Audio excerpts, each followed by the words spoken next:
Should Kyle Whittingham and the Utah football team have ruled Cam Rising out before the first game of the season? We're talking about it on today's Locked On Utes. You are Locked On Utes, your daily podcast on the Utah Utes. Part of the Locked On Podcast Network. Your team every day.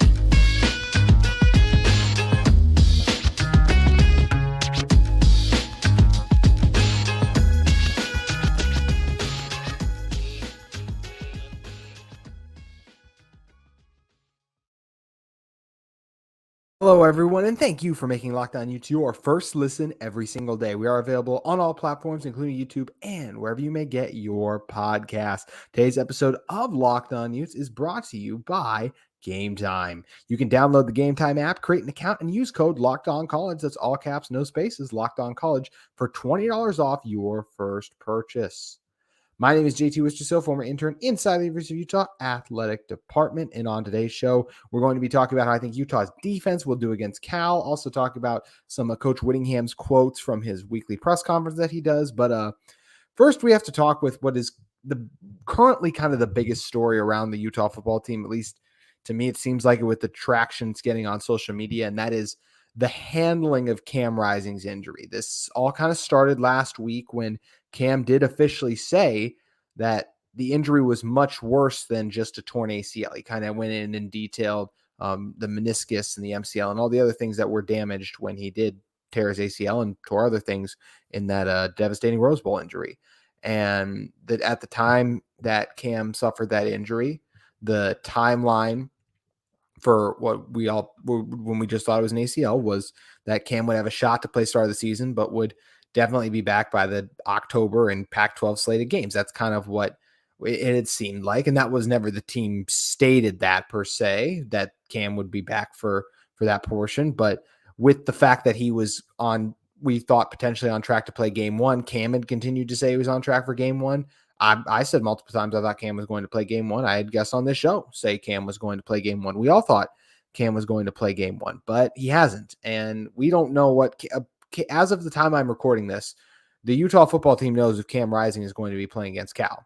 But as we know, Kyle Whittingham does not like to divulge those things. So we are not going to know until probably Friday at the earliest if Cam is going to play. We'll see if we get news of that any sooner. But look, this injury was a lot worse than what we knew it to be. In fact, the Athletics, Christopher Camrani, who wrote a great piece detailing the injury for Cam, interviewed Neela Trosh, and I apologize for mispronouncing that name, but who helped Rising with perform the surgery and helped with all of the details to help him try to recover, or just helping him through his recovery. Excuse me.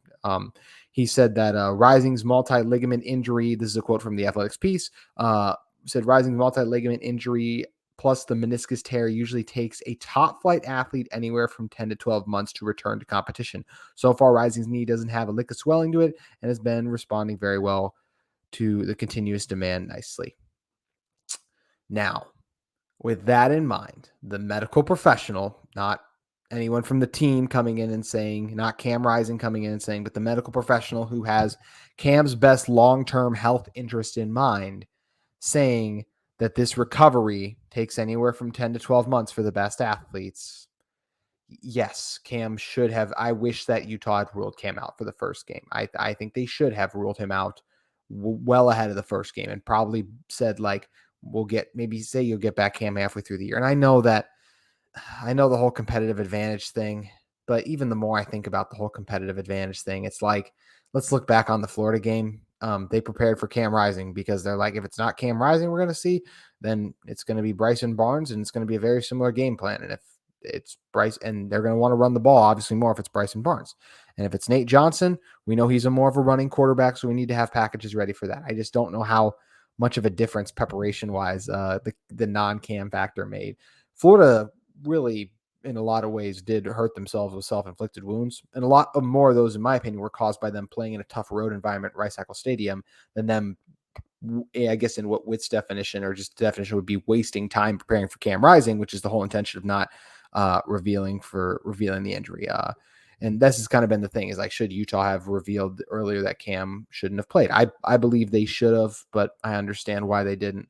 because of once again, just Whitt's philosophy on maintaining that competitive advantage. So he was asked, though, if in retrospect, this is another quote from the Athletics piece, he would change the message on the quarterback situation and rising scenario. He said that that's a tough question, and he doesn't know if he has a good answer for that. So I probably don't have a good enough answer to waste your time with, he said. So this is where it always gets tough. I haven't talked to Kyle Whittingham since I've attended a press conference, and the last press conference I attended to was a long time ago.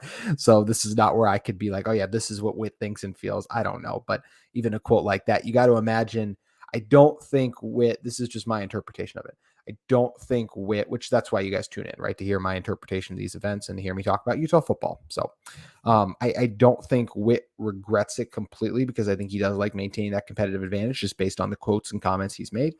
But I do think part of him, he has a lot of love for Cam Rising, obviously, as any coach would with his player, especially one like Cam, who not even for what he's done on the field, but just the leader he's been in the locker room and the type of person that we've heard Cam Rising is. I don't think that he likes the flack that Cam has been getting from people, like the accusations that, which we once again just kind of threw away on last week's show, talk about how ridiculous they were, that he was just sitting out to say draft stock. I can't imagine any coach would like to see their player go through that. So that's why I think he's a little torn about the whole situation. That's just my interpretation of it. But yeah, I've said this before too. I really wish there was an injury report in college football. That's something that would avoid this.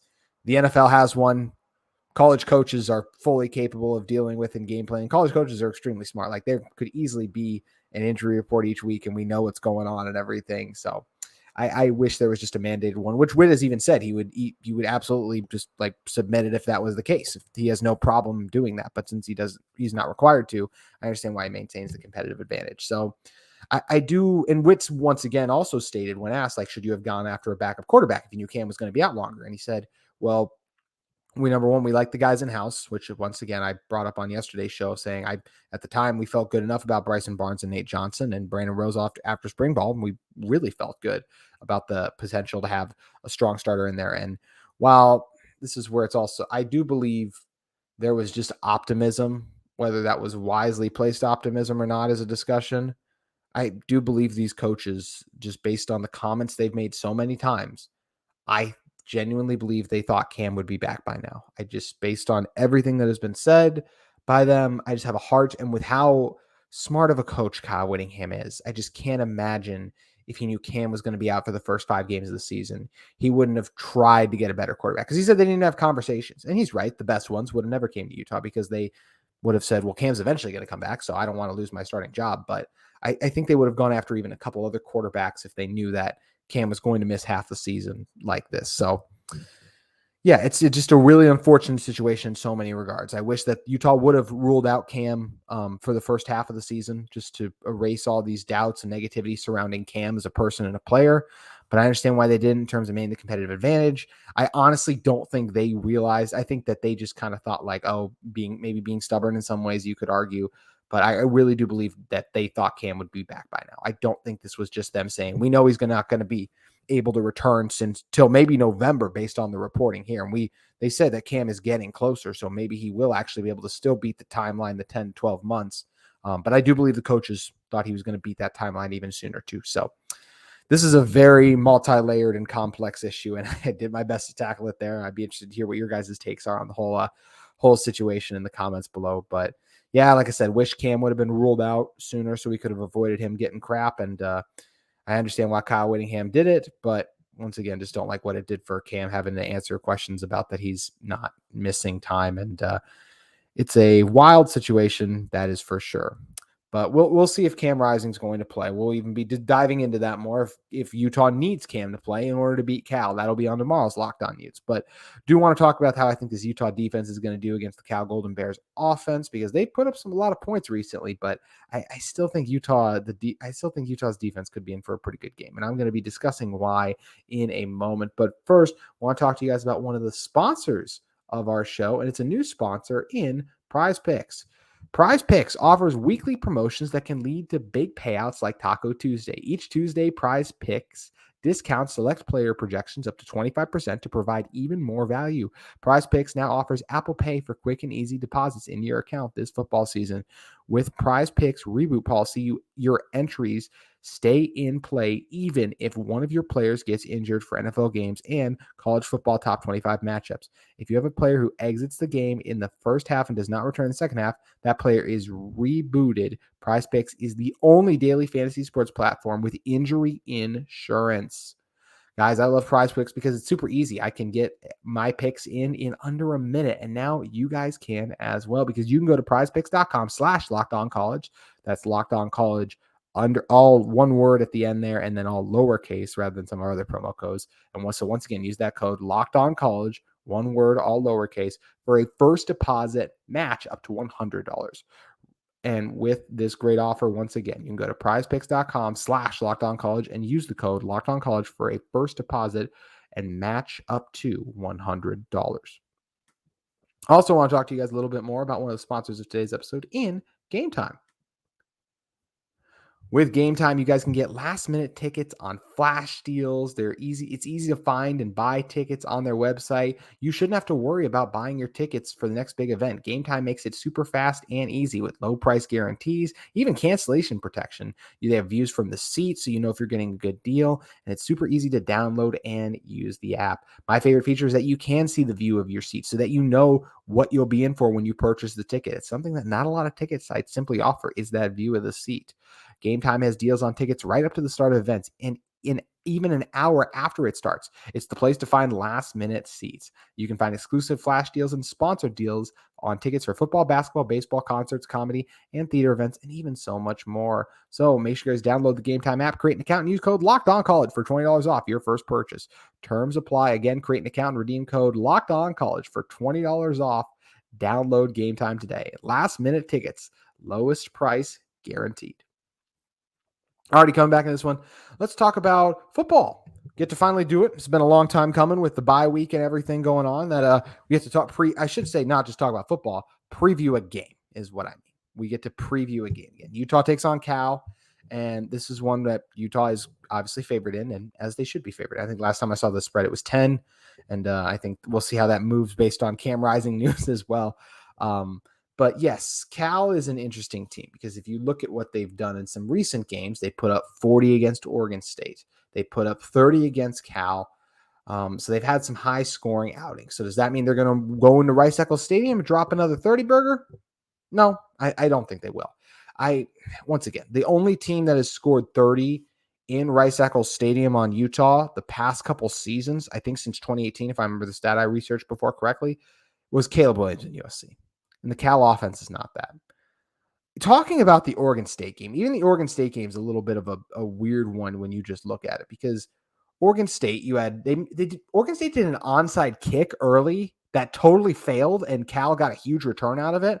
I have no idea what Jonathan Smith's team was doing. Wasn't even close to the worst coaching decision made by someone this week. Shout out Mario Cristobal. But just one of those weird ones. You had bad fumbles in this one, personal fouls, a really bad coverage bust, like just an uncharacteristic.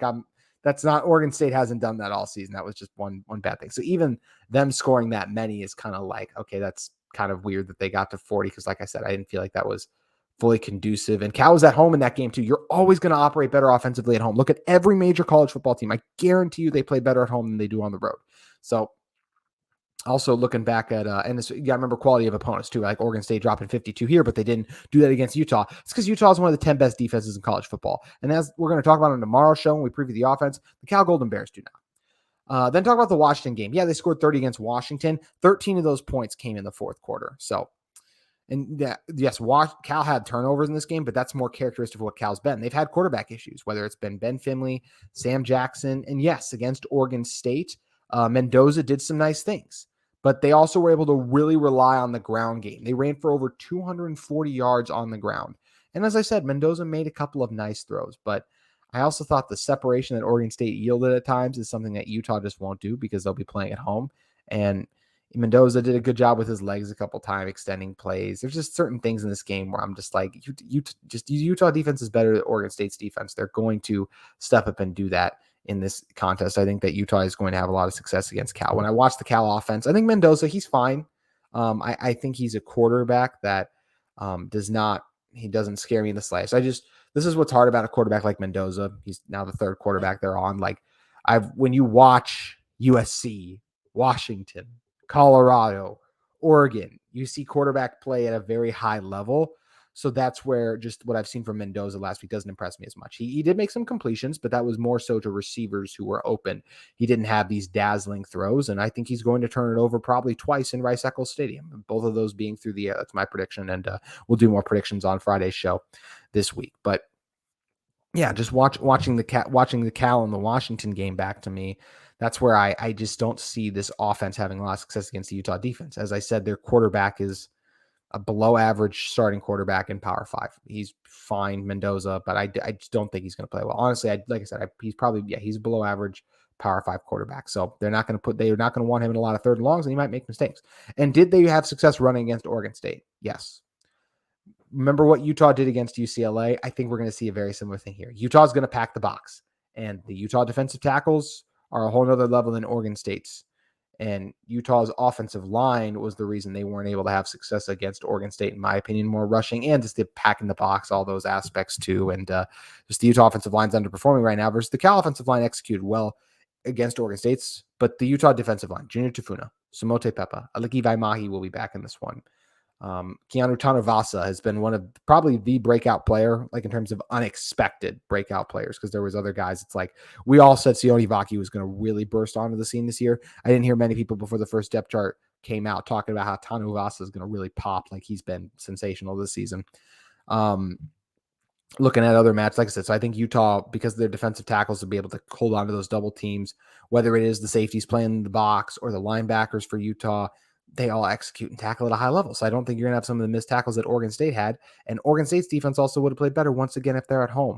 Utah's at home. They're very good at home. The altitude teams from California do not play well in Utah. That's just like, you can look back at the history of the Pac-12 when teams travel out to Utah. It doesn't go well for Utah. It hasn't gone well for Cal when they've made their trips out to Utah either. So I don't expect this one to be different. I think Utah will contain the running game.